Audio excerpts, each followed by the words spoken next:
Friends, అందరికీ good morning. ఏం చేస్తున్నారు ఫ్రెండ్స్? టీ తాగారా అందరూ? నేనైతే టీ తాగాను. పచ్చిమిరపకాయలు నూరుతున్నాను ఫ్రెండ్స్. నేను పప్పు దోసకాయ ఫ్రెండ్స్, పచ్చికాయలు వేస్తున్నాను. బాగుంటుంది టేస్ట్ ఒట్టి కారం కన్నా కదా ఫ్రెండ్స్.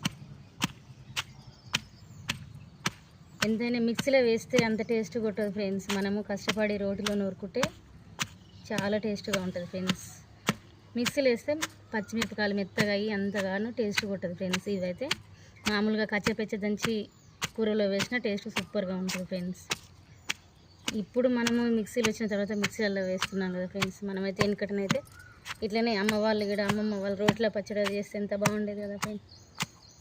చాలా తక్కువ ఫ్రెండ్స్ రోట్లో నూరేవాళ్ళు, మాత్రం రోటీ పచ్చడి చేసేవాళ్ళు చాలా తక్కువ. ఇప్పుడైతే అందరూ మిక్సీలోనే కదా ఫ్రెండ్స్. ప్రతిదీ పచ్చడైనా ఏదైనా మసాలాలైనా ప్రతిదైనా మిక్సీలోనే వేస్తున్నారు, కానీ మనం మాత్రం రోటీలో వేస్తే చాలా టేస్ట్గా ఉంటుంది ఫ్రెండ్స్. అందుకే నేనైతే రోటీలో నూరుకొని చేస్తున్నాను ఫ్రెండ్స్. మరి బాగున్నారా ఫ్రెండ్స్ మన వాళ్ళంతా? నేనైతే బాగున్నాను ఫ్రెండ్స్. మరి చాలా రోజులు అవుతుంది కదా ఫ్రెండ్స్ మనం మాట్లాడుకోక. నేనైతే అమ్మ వాళ్ళ ఇంటి కాడ ఉన్నాను ఫ్రెండ్స్. మా అమ్మ వాళ్ళ ఇంటి దగ్గర ఉన్నాను. హాలిడేస్ కదా పిల్లలకి. రేపు ఫస్ట్కు తర్వాత వెళ్తాను ఫ్రెండ్స్ నేనైతే. ఓకేనా ఫ్రెండ్స్? బాయ్ మరి.